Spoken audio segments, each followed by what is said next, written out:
Neste vídeo, vamos falar sobre a incidência ou não da contribuição previdenciária devida pela trabalhadora sobre o salário maternidade, exatamente o ponto que gerou o chamado tema 342 na Turma Nacional de Uniformização e que, em seguida, foi desafetado em razão de o Supremo Tribunal Federal ter reconhecido repercussão geral sobre a mesma matéria no tema 1274.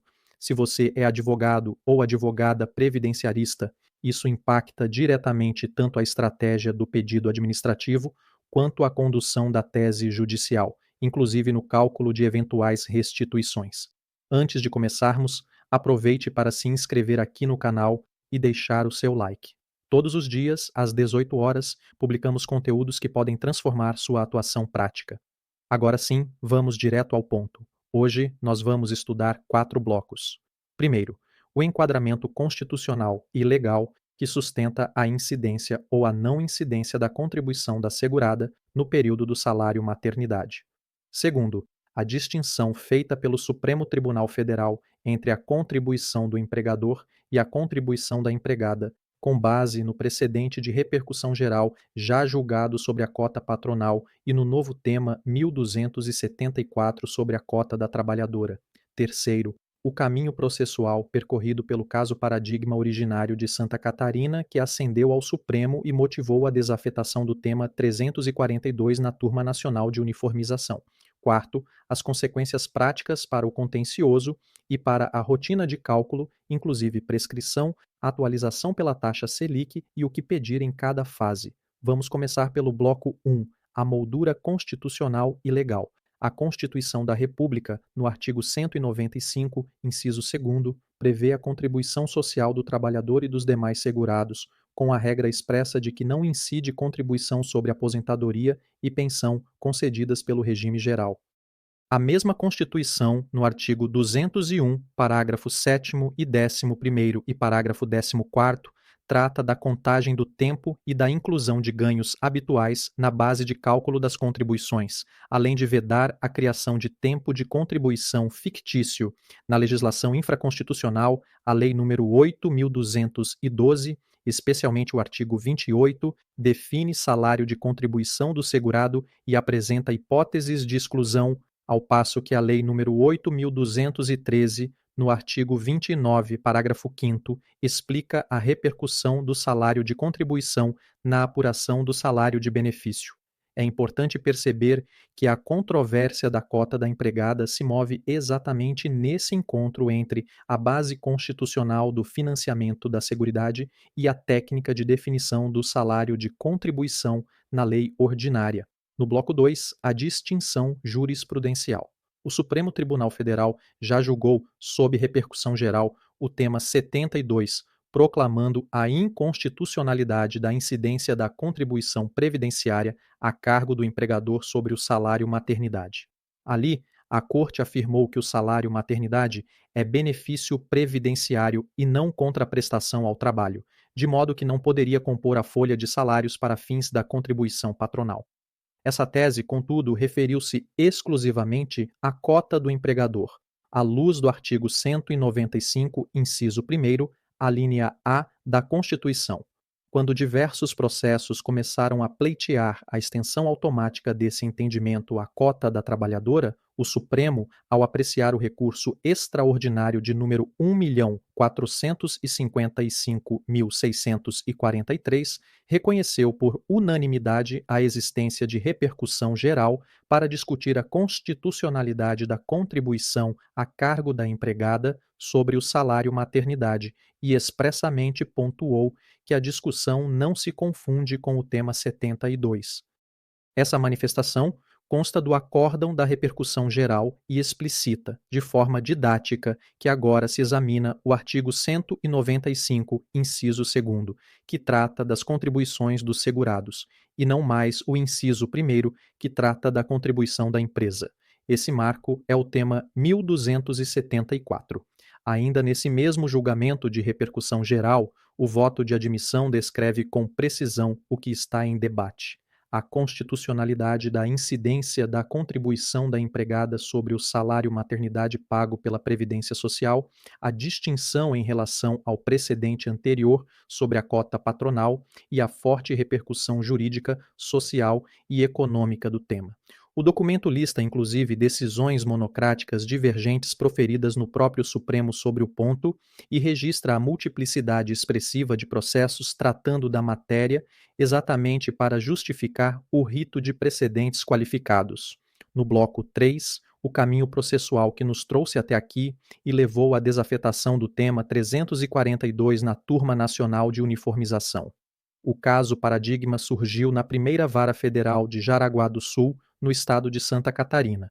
Após sentença de improcedência, a turma recursal local deu provimento ao recurso da contribuinte para reconhecer a inexigibilidade da contribuição da empregada sobre o salário maternidade e determinar a restituição dos valores recolhidos, com atualização pela taxa Selic nos termos do artigo 39, parágrafo 4º da Lei 9.250, respeitada a prescrição de 5 anos. Esse acórdão foi levado ao Supremo pela Fazenda Nacional e se tornou o processo representativo da controvérsia no tema 1274.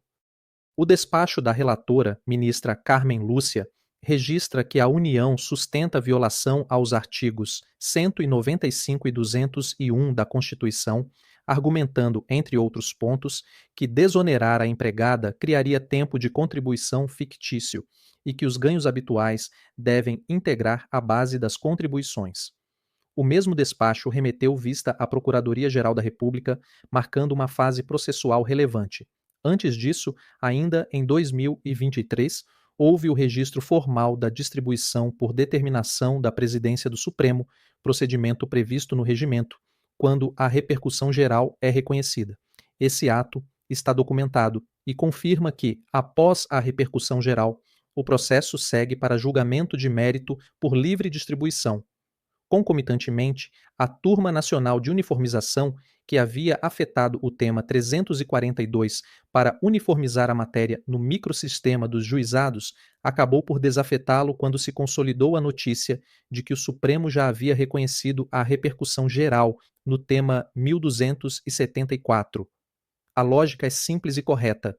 Evita-se solução conflitante e se respeita a força vinculante do que vier a ser decidido pela Corte Constitucional. A decisão de repercussão geral do Supremo deixa expresso, logo na ementa, que a questão é constitucional, que o tema 72 é inaplicável à cota da segurada e que a controvérsia possui potencial multiplicador.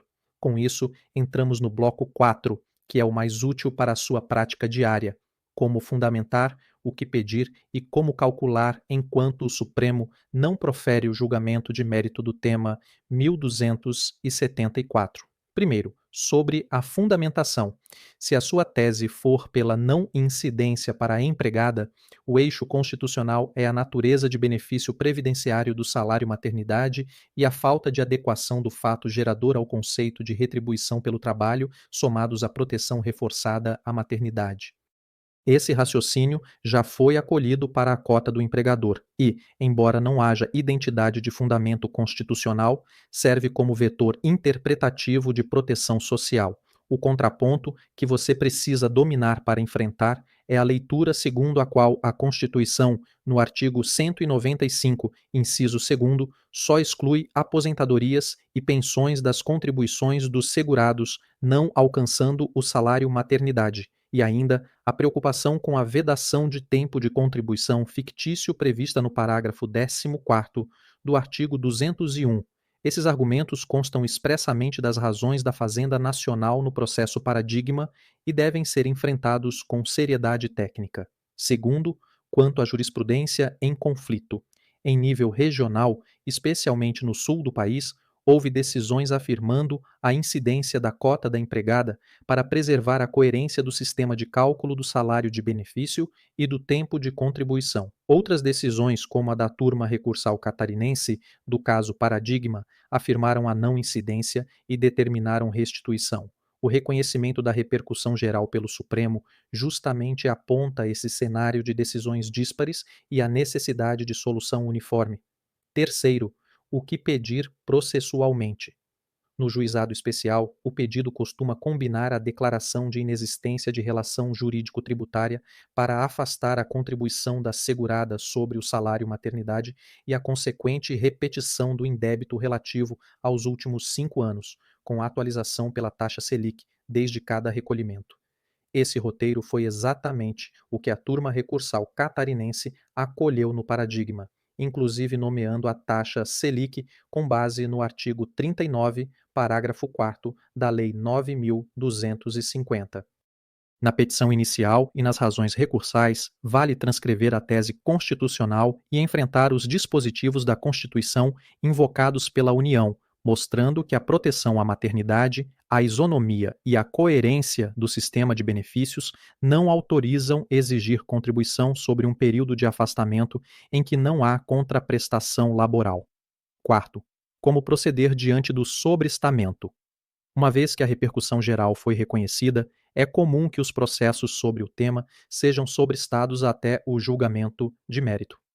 A Turma Nacional de Uniformização, ao desafetar seu tema interno por causa do tema 1274 do Supremo, sinalizou justamente a conveniência de aguardar a palavra final da Corte Constitucional para evitar decisões dissonantes. Na prática, isso significa que você deve requerer o sobrestamento quando cabível e, se estiver no polo ativo, manter o debate preservado com memoriais concisos, lembrando que a discussão já está pautada nacionalmente.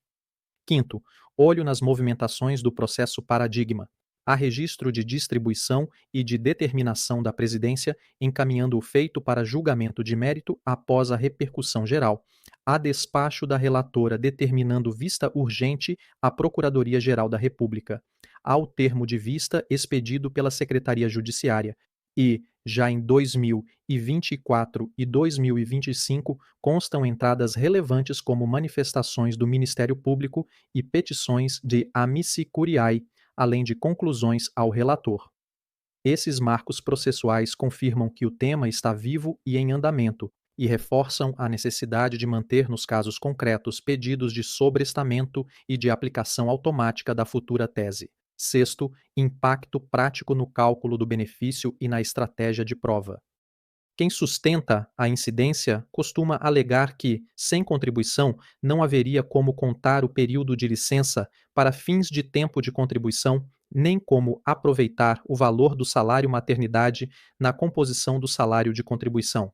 Aqui, o seu papel é demonstrar que o ordenamento já contém soluções para períodos de afastamento protegidos socialmente e que o núcleo de proteção à maternidade impede que uma tributação incidente apenas quando a trabalhadora é mulher se transforme em ônus, tese explicitada pelo Supremo no precedente da cota patronal e que, mesmo não sendo automaticamente aplicável, aponta uma diretriz constitucional de igualdade material e de inclusão da mulher no mercado de trabalho.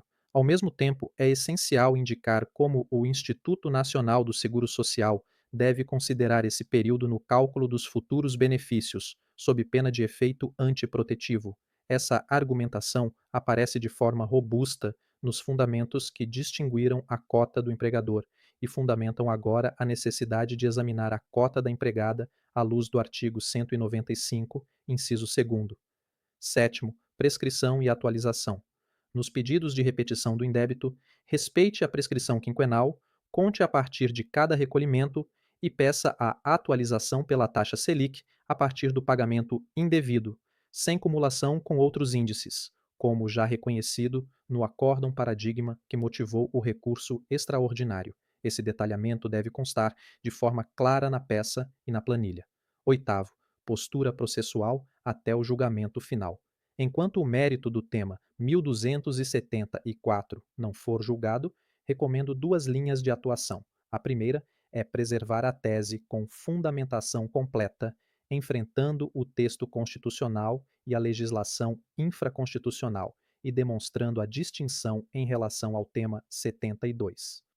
A segunda é gerir o risco processual com pedidos sucessivos, caso o juízo entenda pela incidência que se reconheça ao menos o direito à compensação do período para fins de tempo de contribuição e de cálculo do salário de benefício sem penalizar a segurada por uma opção de política legislativa que protege socialmente a maternidade.